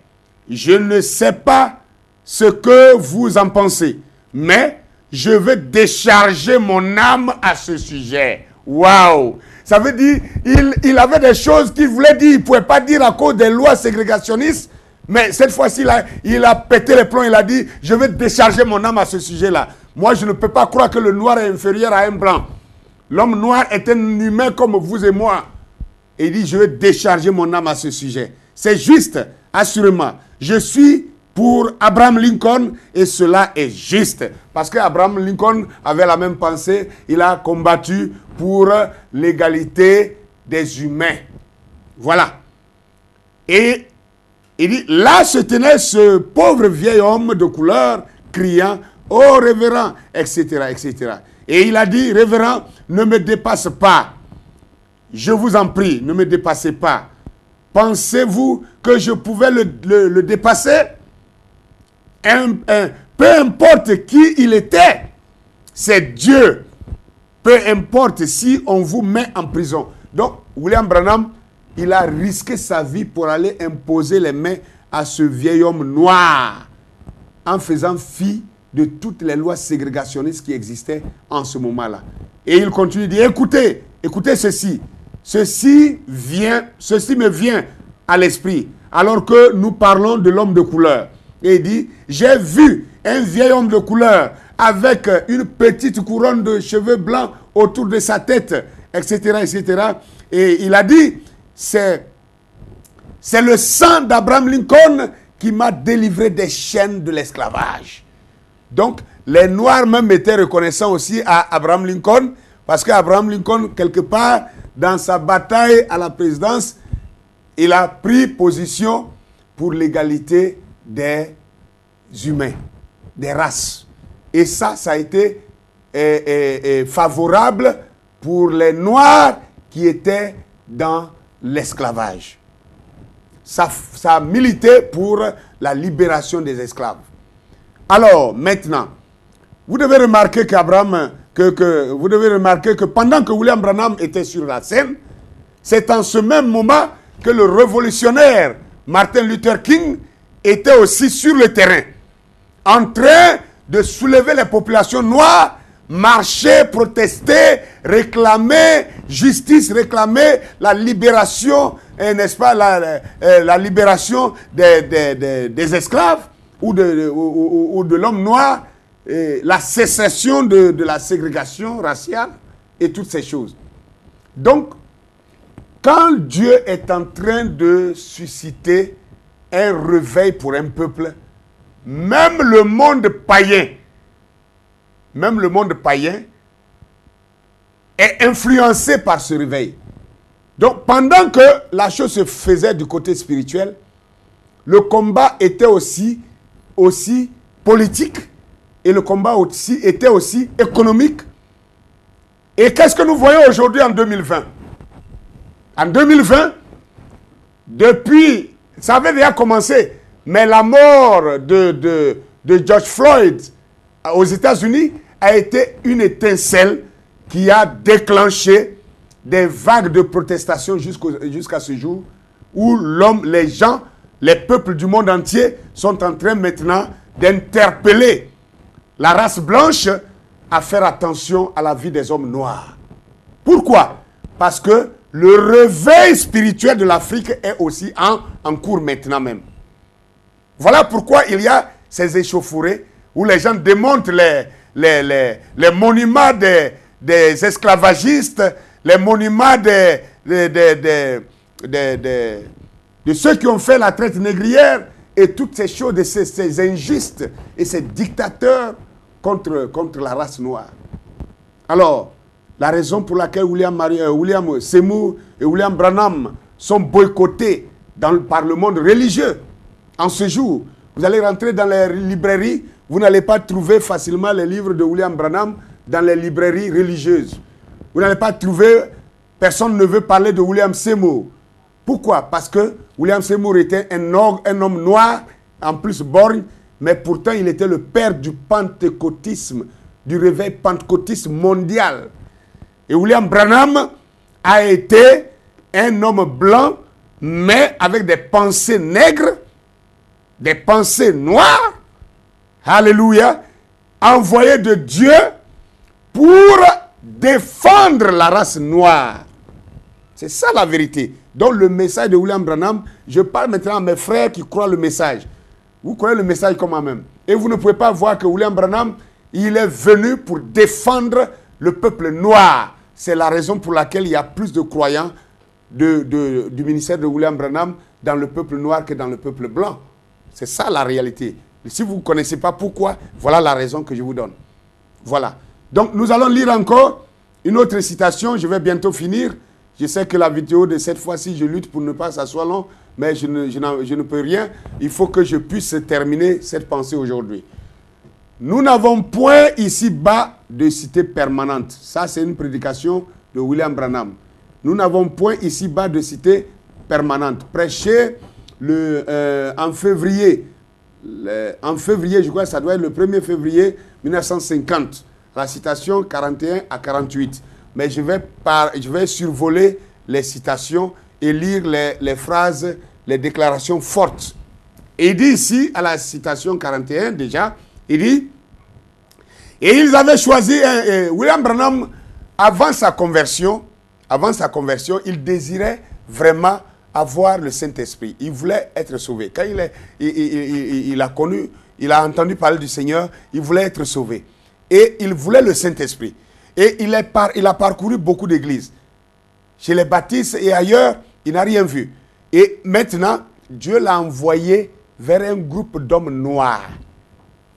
Une église des hommes noirs. Écoutez bien cette histoire. En pleine ségrégation raciale, où les blancs n'avaient pas le droit d'aller vers les noirs n'avaient pas, les noirs n'avaient pas le droit de se mélanger aux blancs. Mais les blancs, eux, pouvaient aller vers le sud, et ils pouvaient aller vers le nord, mais vers le sud, mais les noirs n'avaient pas le droit d'aller vers le nord. Voilà la réalité. Et bon, William Branham va raconter cette histoire. Donc, il s'est retrouvé au milieu d'un groupe des noirs, et il dit ceci. Et ils avaient choisi un vieil homme de couleur pour qu'il apporte le message ce soir-là. Très vieux, avec une petite couronne de cheveux autour de la tête. Il portait un manteau du genre ancien prédicateur, au col en velours, et un genre de jacket, etc., etc. Il était obligé de tenir la conférence là, au nord, parce qu'on ne pouvait pas la tenir au sud. Tout à l'heure, j'ai inversé. Voilà. Parce qu'on ne pouvait pas la tenir au sud. En effet, il y avait les gens de couleur et les blancs ensemble. Parce que ça, dans les États ségrégationnistes, ça ne pouvait pas avoir lieu. Mais lui il n'a jamais pris son texte il n'a jamais pris son texte ailleurs. Il a pris son texte dans le livre de Job, là, quelque part où il est dit, où étais-tu quand je fondais la terre, quand les étoiles du matin éclataient en chant d'allégresse et que les fils de Dieu poussaient des cris de joie. Eh bien, alors que les prédicateurs montraient les activités de l'Église sur terre, lui, il est monté dans les cieux, là, loin. Et là, il a présenté environ 10 millions d'années avant la création du monde. Il l'a montré sur l'arc-en-ciel à l'horizon. Et là, à ce moment-là, il s'est crié, il s'est incliné là et il a lâché un cri fort. Il a sauté, il a claqué les talons en disant « Gloire à Dieu! Vous n'avez pas assez de place ici pour que je prêche. » Waouh! Un vieillard qui montait et qui marchait à peine. Une fois l'onction sur lui, il saute, il claque les talons de ses pieds et il dit qu'il n'y a pas assez de place pour qu'il prêche. Alors William Branham va parler. William Branham dit, j'ai regardé cela et j'ai dit, eh bien, si cela a fait agir un vieillard comme cela, qu'est-ce que cela me ferait si j'en ai une portion? Ah! Frère Branham a commencé à désirer le Saint-Esprit quand il a vu les hommes noirs prêcher avec émotion, avec toute l'onction. Et j'ai dit, j'aimerais avoir une portion de cela. C'est ce qu'il me faut. Si cela amène un vieillard à faire comme cela, eh bien, qu'est-ce que ça me ferait? Je suis donc sorti cette nuit-là dans le champ de maïs. Je me suis mis à prier et j'ai dit, Seigneur, accorde-moi d'avoir une portion de cela. Alors j'ai dit, fais-moi trouver grâce devant ces gens. Ah! William Branham respectait les hommes noirs jusqu'à ce qu'il peut dire, fais-moi trouver grâce. Un blanc qui cherche à avoir une grâce auprès des hommes noirs. Vous ne voyez pas le respect profond de William Branham pour l'homme noir? Fais-moi trouver grâce devant ces gens. Et ça, c'est en prière qu'il dit ça. Il dit même pas, fais-moi trouver grâce devant toi, Dieu. Mais fais-moi trouver grâce devant ces gens, ces hommes noirs-là. Un homme de couleur. Hein? Des hommes de couleur comme ça. Alléluia. Et William Branham continue pour dire, eh bien, je n'avais même jamais vu un micro. J'avais là un micro devant moi. Ah! Gloire à Dieu. Quelque chose m'a parlé en disant, c'est ce pourquoi tu as prié hier soir. Donc, il avait prié et le lendemain, il est reparti dans cette réunion. Et alors, il regardait ce vieux-là prêcher et dit, si tu veux te familiariser avec ces gens, vas-y. Quand il priait, l'Esprit du Seigneur, Dieu lui a dit, si tu veux te familiariser avec ces gens, vas-y. Parce que la prière que tu as faite, tu veux de cette portion-là, non? Si tu veux de cette portion, va familiariser avec eux. C'est là que tu auras cette portion. Alléluia. Et dit, oh, gloire à Dieu. Gloire à Dieu. Maintenant, nous allons avancer. Je vais aller plus vite. Je vais dépasser beaucoup de choses. Et il dit, bien, je suis vite rentré à la maison. Ma femme est venue à ma rencontre. Quand il revenait de cette réunion maintenant. Vous savez, et j'ai dit, oh chérie, j'ai quelque chose à te dire. J'ai rencontré la crème de la moisson. Wow! La crème de la moisson. William Branham a appelé cette église des hommes noirs là, la crème de la moisson. Il dit, chérie, viens, j'ai quelque chose à te dire. J'ai rencontré la crème de la moisson. J'ai dit, ça par exemple, des gens qui ne font que crier, pousser des cris de joie, sautiller, ils n'ont pas honte de leur religion. J'ai dit, ça alors, ce sont les meilleurs que tu aies jamais vus. Elle a dit, où sont-ils? Et je lui en ai parlé. Et j'ai dit, regarde ça. J'ai toute une liste. Les gens m'ont invité à être avec eux. Alléluia. Je peux simplement prêcher cela. Et tu sais quoi? Ils m'ont accepté. Elle a dit, est-ce vrai? Ils t'ont accepté? Waouh! Même quand les Noirs ont accepté William Branham, il était fier d'être accepté par des gens qui avaient le Saint-Esprit. Parce que lui ne regardait pas à leur couleur, il regardait à l'importance de l'Esprit de Dieu qui était dans ces hommes noirs-là. C'était ça son problème. Alléluia. Amen. Et sa femme m'a dit, il a dit à sa femme, vas-tu m'accompagner? Sa femme m'a dit, oh, oui chérie. Gloire à Dieu. Et à la citation 47, il dit, eh bien, je suis allé et j'ai dû en parler à sa mère. William Branham allait dire à la belle-mère, en fait à la mère de sa femme, qui est sa belle-mère. Je suis allé en parler à sa mère. Et ça n'a pas très bien marché. Elle a dit, William, elle a dit, elle est ta femme. Tu peux l'amener si tu veux. Mais, a-t-elle dit, je n'aimerais pas que ma fille soit trimballée au milieu de cette bande de rébus. Waouh! Rébus? William Branham dit, mes amis, voici ce que j'ai découvert. Ce qu'elle pensait être les rébus, c'est la crème de la moisson. Ouh! William Branham dit ce que sa belle-mère appelait les rébus parce qu'ils étaient noirs. Ces noirs-là que cette femme appelait méchamment les rébus, et William Branham dit, il a découvert que c'était la crème de la moisson. C'est quoi la moisson? La moisson, c'est la récolte d'un champ. Et comment des hommes peuvent être la moisson? Il parle de la moisson par rapport à l'enlèvement. C'est les meilleurs que Dieu va moissonner. Donc, le peuple africain noir sera nombreux dans le corps de l'épouse qui s'en ira dans l'enlèvement. Voilà la révélation ici. C'est la crème de la moisson. Alléluia. Et Hope s'est mise à pleurer. Gloire à Dieu. Sa femme a commencé à pleurer. Parce que sa maman n'a pas accepté ça. Gloire à Dieu. Amis, la petite fille qui était trop bonne pour elle, pour être avec cette racaille, je l'ai ensevelie juste peu après cela. Et les chagrins ont commencé là même. Donc, ce que sa maman a fait là, ce que sa maman a dit là, ça fait que Dieu s'est fâché, il a frappé la fille. C'est ça qui a fait que la première femme de William Branham, qui s'appelait Hope, est décédée. C'est de ça qu'il parle dans cette citation ici. Il dit, aussitôt la mort aussitôt après, ma femme tomba malade et la chose suivante, je perdis mon papa, etc. Sa femme est morte, son père est mort, son bébé est mort. Tout cela à cause d'une mauvaise parole. Alors mes frères, mes sœurs, ce que je vais vous dire, gardez-vous de dire des paroles déplacées à l'encontre des fils de Dieu.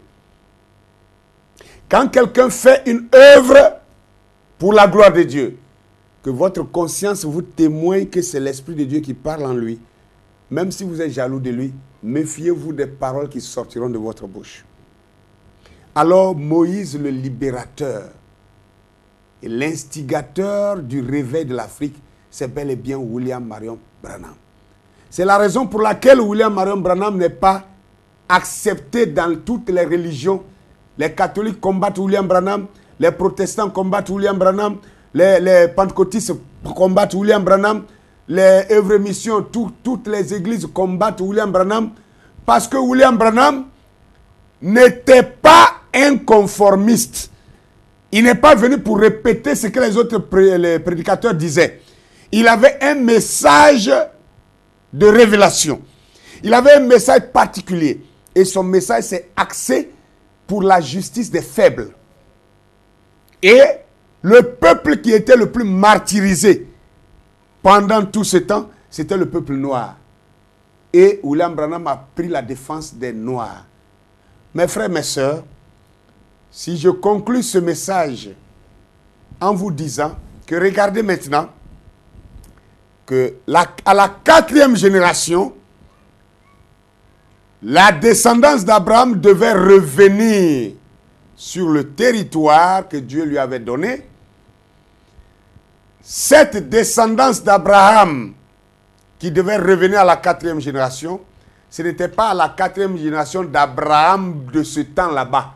C'était à la 4e génération d'Abraham contemporain, d'Abraham du temps de la fin. Il y a eu un Abraham au temps de la fin ici. Et au temps de la fin, il y a eu aussi un Moïse du temps de la fin. Ce même Abraham-là, il a joué le rôle d'Abraham, il a joué le rôle de Moïse. Et cet homme-là, c'était William Marion Branham. Maintenant, mes frères, mes sœurs, vous me direz, bon, si à la 4e génération, ils vont revenir ici, donc, la 4e génération, c'est où alors? Donc, William Branham, vous voyez, il est le messager depuis le départ de William Seymour. Depuis le départ de William... depuis le déclenchement de William Seymour, 1906, si vous prenez une génération fait 40 ans, 1906, 1946, ça faisait la première génération d'Abraham, contemporain, du temps de la fin. 1946-1986, deuxième génération. 1986-2026, troisième génération. Quand on dépasse les trois générations, William Branham dit que la 4e génération, le feu s'éteint. Je crois que j'ai un ami qui a fait aussi un travail là-dessus sur le choc des générations. Il s'appelle King Fortuné Chidimba, le docteur de Pointe-Noire. C'est mon ami et je l'apprécie beaucoup. Vous pouvez aller voir ses travaux, vous allez mieux comprendre pourquoi j'ai lié cela, n'est-ce pas, à la 4e génération de Genèse chapitre 15. Alors, mes frères, mes sœurs, le message que nous avons, Le message de William Marion Branham n'est pas un message des autres, c'est le message de nous, les Africains. C'est pourquoi?